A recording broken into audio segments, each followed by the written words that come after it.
Kita baca firman Tuhan Bapak Ibu yang saya ambil dari Ibrani pasal yang ke-11 ayat 32 sampai ayat yang ke-40. Saya bacakan bagi kita. Dan apakah lagi yang harus aku sebut? Sebab aku akan kekurangan waktu apabila aku hendak menceritakan tentang Gideon, Barak, Simon, Yefta, Daud, dan Samuel, dan para nabi, yang karena iman telah menaklukkan kerajaan-kerajaan, mengamalkan kebenaran, memperoleh apa yang dijanjikan menutup mulut singa-singa, memadamkan api yang dahsyat. Mereka telah luput dari mata pedang, telah beroleh kekuatan dalam kelemahan, telah menjadi kuat dalam peperangan, dan telah memukul mundur pasukan tentara asing. Ibu-ibu telah menerima kembali orang-orangnya yang telah mati, sebab dibangkitkan. Tetapi orang-orang lain membiarkan dirinya disiksa dan tidak mau menerima pembebasan, supaya mereka beroleh kebangkitan yang lebih baik. Ada pula yang diejek dan didera, bahkan dibelenggu, dipenjarakan. Mereka dilempari, digergaji, dibunuh dengan pedang. Mereka mengembara dengan berpakaian kulit domba dan kulit kambing sambil menderita kekurangan, kesesakan, dan siksaan. Dunia ini tidak layak bagi mereka. Mereka mengembara di padang gurun dan di pegunungan, dalam gua-gua dan celah-celah gunung. Dan mereka semua tidak memperoleh apa yang dijanjikan itu. Sekalipun iman mereka telah memberikan kepada mereka suatu kesaksian yang baik. Sebab Allah telah menyediakan sesuatu yang lebih baik bagi kita. Tanpa kita mereka tidak dapat sampai kepada kesempurnaan. Puji Tuhan Bapak Ibu saudara Tuhan. Ibrani pasal 11 ini luar biasa sekali. Ini bicara mengenai tokoh-tokoh iman, orang-orang yang percaya kepada Tuhan, karena iman kepercayaan mereka menjadi orang-orang yang luar biasa, menjadi kesaksian, menjadi teladan. Ya, dimulai daripada Abraham, semua Habel, semua Bapak Ibu, bagaimana mereka dipakai Tuhan luar biasa sebagai pengiringan mereka kepada Tuhan. Dan kita melihat firman Tuhan ini dalam Ibrani 11 ayat 1 ini dikatakan, iman adalah dasar dari segala sesuatu yang kita harapkan dan bukti dari segala sesuatu yang tidak kita lihat. Bahkan ayat ke-6 dikatakan bahwa tetapi tanpa iman tidak mungkin orang berkenan kepada Allah. Sebab barang siapa berpaling kepada Allah, ia harus percaya bahwa Allah ada dan bahwa Allah memberi upah kepada orang yang sungguh-sungguh mencari Dia. Jadi Bapak Ibu yang dikasih Tuhan Kristus, jelas bagi kita kebenaran firman Tuhan ini dari ayat 1 dan ayat ke-6 ini, bahwa segala sesuatu yang kita harapkan dasarnya adalah iman. Iman itu adalah respon kita, keyakinan kita akan firman Tuhan.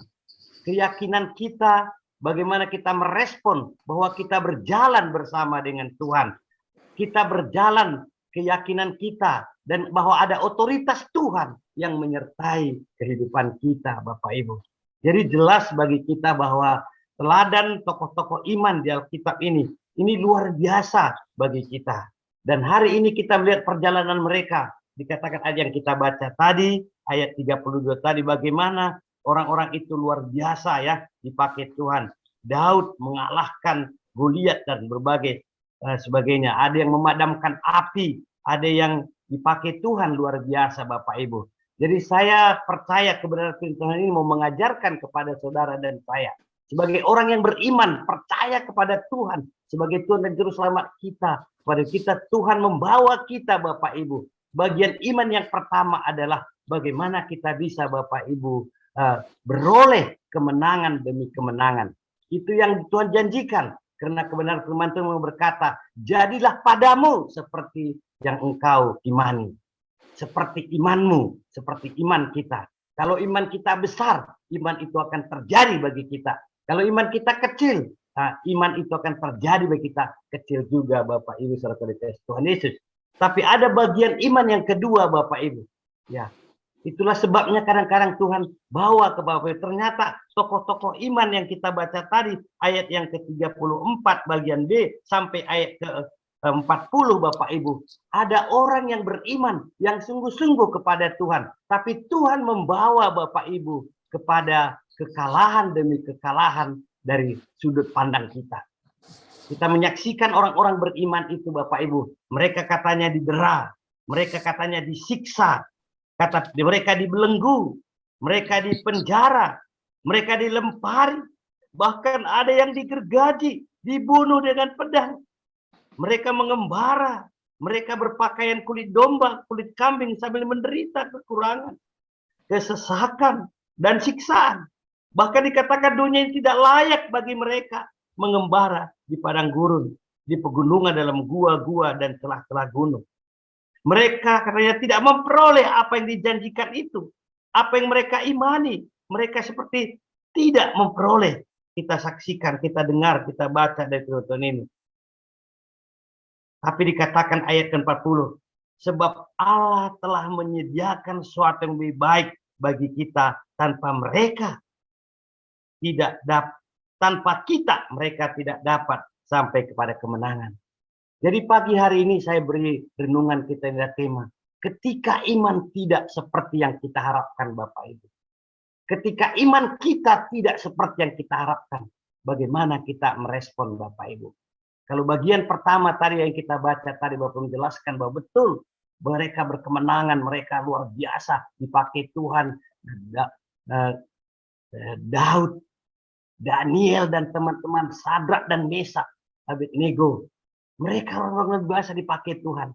Tapi ada bagian juga Bapak Ibu, tokoh-tokoh iman itu yang diceritakan di ayat ini, mereka tidak memperoleh apa yang mereka harapkan. Bagian pertama ini mengajarkan Bapak Ibu kepada kita bahwa memang iman itu Tuhan tuh bekerja di dalam sejarah. Dan kalau kita diizinkan Tuhan menghadapi apa Bapak Ibu, Tuhan yang sama menyertai Abraham, menyertai Daniel, menyertai Daud. Tuhan yang sama menyertai hidup saudara dan saya dalam apapun yang kita hadapi Bapak Ibu. Tapi kalau Tuhan izinkan kita Bapak Ibu, tidak seperti yang kita harapkan, seperti yang di ayat 35 bagian B sampai selanjutnya ayat ini tadi Bapak Ibu, mengajarkan kepada kita bahwa ada kalanya memang untuk iman kita itu tidak seperti yang kita harapkan terjadi. Kita mengalami berbagai kesulitan, tidak seperti yang kita terjadi dari kita. Tapi itu menurut pandangan kita. Karena bagi Tuhan, Tuhan sudah sediakan yang terbaik dalam kehidupan kita Bapak Ibu. Saya mengingat Bapak Ibu kisah lagu, yaitu mengikut Yesus keputusanku. Itu adalah tahun 1800-an Bapak Ibu, ada kegerakan rohani di Eropa. Dan ada satu keluarga misionaris datang ke daerah primitif di India, Bapak Ibu. Satu keluarga ini digerakkan Tuhan hati yang membara untuk pergi memberitakan Injil. Menjadi misionaris di pedalaman India, Bapak Ibu. Dan karena di sana adalah daerah primitif, sama sekali belum pernah mendengar Injil, Bapak Ibu. Dan karena satu keluarga ini dengan dua anak ini, Bapak Ibu, sampai di pedalaman India ini, Bapak. Ya, ke suku Nasem namanya. Kemudian Bapak Ibu, kepala kampung itu menangkap mereka berempat Bapak Ibu.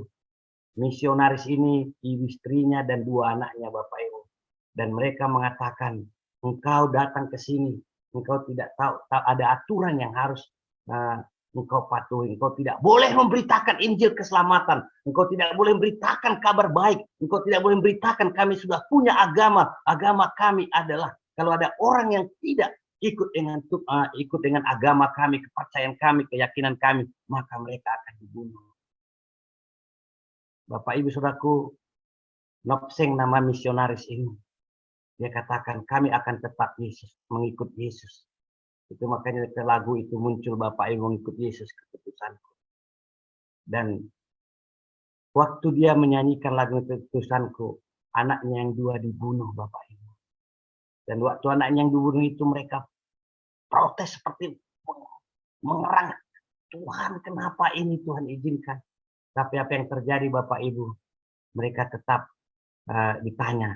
Bukan hanya anakmu dua yang akan dibunuh, akan dipenggal kepalanya. Tapi istrimu juga. Nopseng menyanyikan lagi lagu Bapak Ibu. Salib di muka, dunia di belakang. Kemudian istrinya dieksekusi juga. Sekarang tinggal Nopseng Bapak Ibu sang misionaris itu. Dan dia berdoa, dia berkatakan, bagaimana dengan kamu? Dua anakmu sudah dipenggal, istrimu sudah dipenggal juga. Bagaimana? Kenapa engkau tetap mengikut Tuhan?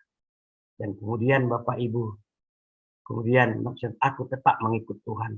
Salib di muka, dunia di belakang. Aku tidak akan pernah meninggalkan imanku, kepercayaan kepada Tuhan.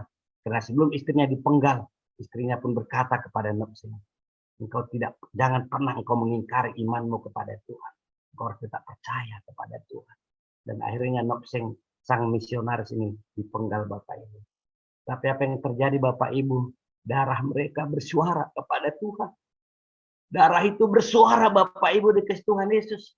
Beberapa puluh tahun kemudian satu kampung itu bertobat terima Yesus sebagai Tuhan dan juru selamat mereka Bapak Ibu. Dan itu sudah ada dalam sejarah Bapak Ibu. Dan kalau ada waktu Bapak Ibu boleh dengarkan lagu itu, kisah di balik lagu mengikut Yesus keputusanku. Jadi Bapak Ibu yang dikasih Tuhan Kristus, ketika iman tidak menjadi kenyataan Bapak Ibu, tidak seperti yang kita harapkan Bapak Ibu, tetaplah percaya kepada Tuhan. Tetaplah mengikut Yesus, jangan ingkar, jangan goyah Bapak Ibu. Ketika kita merasa lemah, banyak persoalan, kesulitan, apapun kita hadapi, tetap percayakan hidupmu kepada Tuhan. Tetap yakin ada Tuhan menyertai hidupmu. Ada Tuhan beserta dengan engkau. Hari ini Bapak Ibu kita mulai doa puasa. Kita mau melihat kuasa Tuhan. Sinode gereja kita mengumumkan, memaklumatkan, kata Bu Mirna tadi, supaya kita mengambil keputusan bahwa kita mengikut Tuhan akan terjadi sesuatu, terobosan iman kita semakin dikuatkan. Walaupun mungkin tidak seperti kenyataan seperti yang kita harapkan, tapi kita percaya Tuhan ada selalu bersama dengan kita. Kita tidak akan pernah sia-sia menaruh iman percaya kita kepada Tuhan. Karena Dia selalu ada menyertai hidup kita. Lihat tuh saudara kita tadi, diceritakan tadi, mereka mengalami penganiayaan. Tapi Tuhan sudah menjanjikan tempat yang paling istimewa. Dan kita yakin, dan kita sangat yakin bersama dengan Tuhan. Tuhan akan lakukan sesuatu. Tuhan akan sediakan tempat yang istimewa. Karena kita anak-anaknya. Sejarah yang sama akan menyertai kehidupan kita. Karena Tuhan tidak pernah berubah. Kasih setianya tidak pernah berubah. Yang berubah adalah kita. Keadaan bisa berubah. Tapi Tuhan kita tidak pernah berubah. Mari Bapak Ibu kita mengambil bagian dalam doa puasa kita 30 hari ini. Ambil waktu, berikan Bapak Ibu. Karena waktu kita lemah, kita akan melihat kuasa Tuhan bekerja dalam kehidupan kita. Saya percaya iman kita mungkin seperti Daniel, Daud, Bapak Ibu, Abraham, Musa, sebagainya Bapak Ibu tokoh-tokoh iman. Tapi ada kalanya Tuhan izinkan kita mengalami seperti orang-orang yang diceritakan di situ tadi. Mereka digergaji, didera, difitnah, mengempara dan sebagainya. Mari Bapak Ibu yang dikasih Tuhan Kristus. Kita berdoa puasa. Melihat akan terjadi mujizat besar di gereja kita, di sinode kita, di tempat pelayanan kita masing-masing Bapak Ibu. Mari datang kepada Tuhan. Tuhan memberkati saudara dan saya. Ketika iman tidak seperti yang kau harapkan, ada Tuhan yang sudah menyediakan yang lebih baik daripada yang kita imani, daripada yang kita harapkan. Tuhan terus bekerja dalam sejarah hidupmu. Tuhan terus bekerja dalam sejarah pelayananmu. Tuhan terus bekerja dalam sejarah keluargamu, dalam hidupmu. Tuhan memberkati, mari kita berdoa.